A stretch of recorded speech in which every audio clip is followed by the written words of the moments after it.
और रियली उनका इन सब चीज़ों की वजह से ना उनका स्कूल में भी परफॉर्मेंस काफ़ी अच्छा हो जाता है। हेलो दोस्तों, hi, welcome to all of you in my today vlog. तो पिछली बार मैंने डी मार्ट का हॉल शेयर किया था, आई होप आप लोग को अच्छा लगा होगा।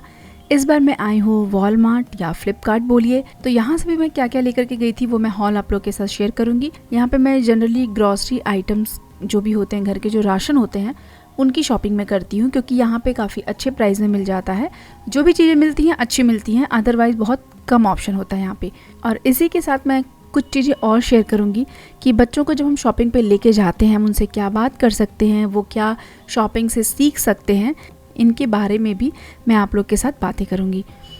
तो सबसे पहले हम यहाँ पे आएँ और उसके बाद यहाँ पे सबसे पहले जो भी ऑफ़र वाली चीज़ें होती हैं उनको हमेशा आगे लगा करके रखते हैं। एक बार उसको मैं देख लेती हूँ, उसके बाद मैं अंदर आती हूँ और जिन चीज़ों की ज़रूरत होती है उनको ही लेते हैं। यहाँ पे सारी ही चीज़ें होती हैं, मैक्सिमम वैरायटी सारी होती हैं और यहाँ पे हर चीज़ों का जो प्राइस होता है उसकी MRP से काफ़ी अच्छा कम होता है।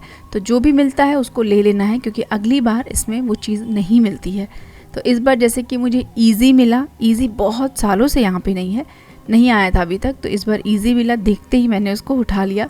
और भी मैं आप लोग को एक बार यहाँ पे दिखाती रहूँगी बीच बीच में और आगे आप लोग के साथ बातें भी करती रहूँगी। तो मैं अपने बेटे को हमेशा ही जहाँ भी मैं जाती हूँ उसको लेके जाती हूँ। शॉपिंग हो, घूमना हो, कहीं पे भी मैं उसे नहीं छोड़ती हूँ, हमेशा अपने साथ लेकर के जाती हूँ और मैं बहुत अच्छी तरीके से उसको मैनेज भी कर लेती हूँ, क्योंकि जहाँ भी मैं जाती हूँ हमेशा उससे रिलेटेड चीज़ें मैं उसको सिखाती रहती हूँ। तो शुरू में तो जब बच्चे बहुत छोटे होते हैं या उनको चीज़ें नहीं पता है तो थोड़ा परेशान करते हैं, फिर आप उनको ट्रॉली में बिठा दो, उनको 2-4 सामान दे दो, चुपचाप बैठे रहते हैं। लेकिन जब बच्चे थोड़े बड़े हो जाते हैं, जब उनको पढ़ने आ जाता है, उनको समझ में आ जाता है कि ये सारी चीज़ें किस किस चीज़ के लिए हैं, तो वो फिर ना बहाने भी बनाने लगते हैं कि मुझे इस चीज़ की ज़रूरत है, स्कूल में उस चीज़ की ज़रूरत है, ये मेरे पास नहीं है। तो उन चीज़ों को बहुत ध्यान से हैंडल करना होता है और इस तरीके से हैंडल करना होता है कि बच्चे उन चीज़ों से सीखे भी। जैसे कि हम अगर सुपरमार्केट में गए हैं शॉपिंग करने के लिए तो बहुत अच्छे से ना उनको भी क्लियर दिखाई देता है कि कैटेगरी क्या होती है, हमारे पेरेंट्स जो हैं वो किस तरीके से शॉपिंग कर रहे हैं। अच्छा, इस जगह पे ये चीज़ें रखी हुई हैं तो इनमें से कुछ ही पिक करेंगे, ऐसा नहीं कि सब कुछ ले लेंगे। तो ये चीज़ें वो ऑब्ज़र्व करते हैं। ऑब्जर्वेशन स्किल जो उनकी होती है वो अच्छी होती है कि इतनी सारी चीज़ें हैं तो उसमें से सारी चीज़ें नहीं लेनी है।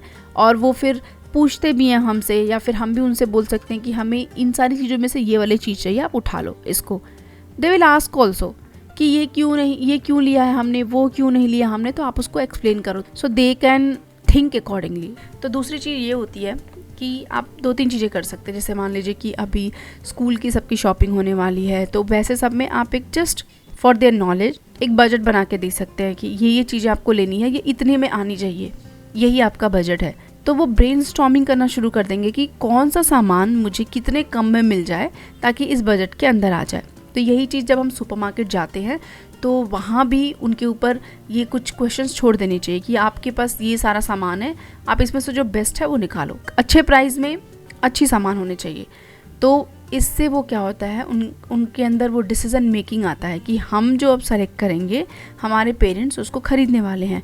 तो they will try to do their best, they will know कि जो हम चूज़ कर रहे हैं वो अच्छा है, सही है, उसका प्राइस सही है कि नहीं है।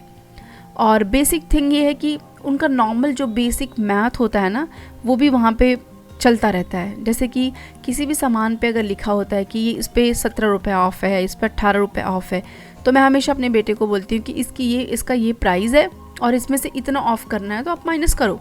अब आराम से उनका 5-10 मिनट निकल जाएगा उसमें।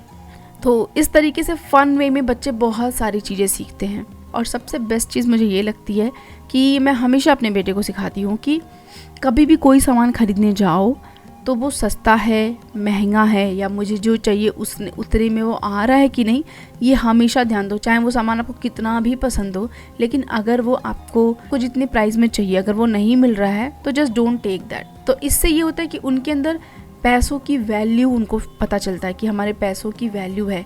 ऐसा नहीं कि हमें कोई चीज़ सामान पसंद आ गया तो हम उसको कितने भी पैसे में उसको जाओ दो और उसको ले लो। तो इससे उनका प्राइस कंपैरिजन भी वो सीखते हैं, वैल्यू फॉर मनी सीखते हैं, एस्टिमेशन सीखते हैं कि कितने से कितने के बीच में आना चाहिए वो सामान। तो ये सारी चीज़ों का इफ़ेक्ट देखा है मैंने, काफ़ी अच्छा होता है। और सबसे बेस्ट थिंग जो बच्चे सीख सकते हैं हमारे साथ शॉपिंग में, वो है कौन सा फूड हेल्दी है, कौन सा अनहेल्दी है। क्योंकि हम अपने घर में तो बहुत सारी वेराइटीज़ तो लाते नहीं हैं, हम हेल्दी अनहेल्दी लाएंगे भी तो कुछ ही लाएंगे, बहुत तो लाएंगे नहीं।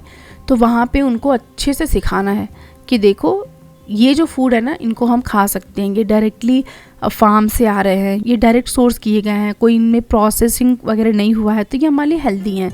इनको कैसे चूज़ करना है वो सब सिखा सकते हैं। बाकी ये बिस्किट्स, नमकीन, चॉकलेट्स वगैरह हैं, मैं वहाँ भी लेके जाती हूँ। वो सेक्शन ही एक बहुत बड़ा सेक्शन है वहाँ पे एक्चुअली, क्योंकि ये होलसेल सुपरमार्केट है, तो बहुत बड़ा सेक्शन है।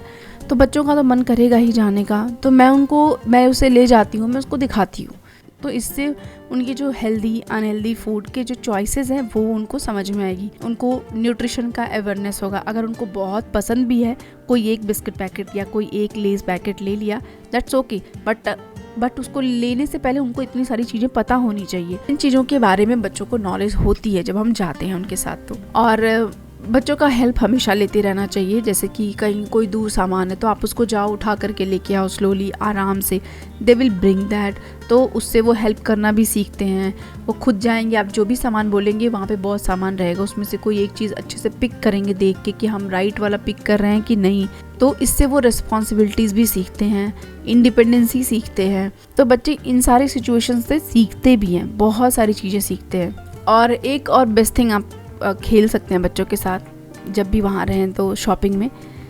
क्योंकि मैं जहाँ पे जैसे ये डीमार्ट वगैरह में तो मैं उसको उतना फ्रीली नहीं छोड़ती हूँ, जैसे ये प्लेस है तो यहाँ पे हमेशा खाली रहता है तो मैं छोड़ देती हूँ।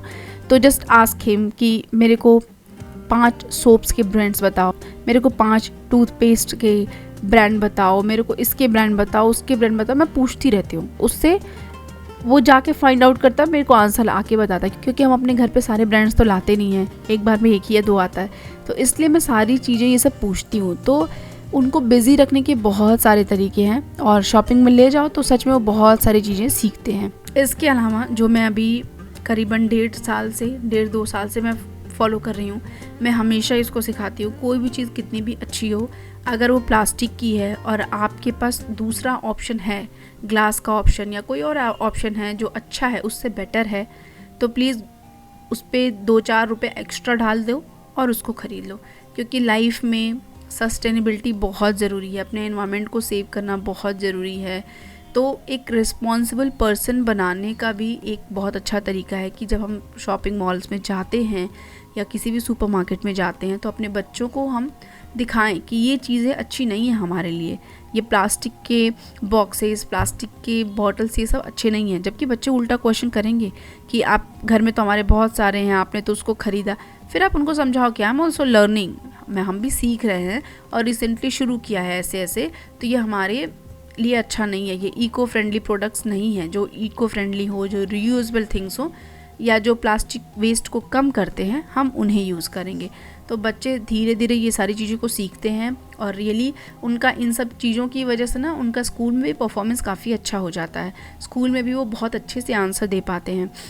मैंने देखा है, आप जितना उनको प्रैक्टिकल रखेंगे, बच्चे स्कूल में उतना ही अच्छा परफॉर्म करेंगे। मतलब उनके पास मैटर रहेगा दिमाग में, तो ऑब्वियसली वो कभी कोई टीचर पूछेगा, कोई भी पूछेगा, तो वो अच्छे से उसको बता देंगे, अच्छे से उसको एक्सप्लेन कर लेंगे।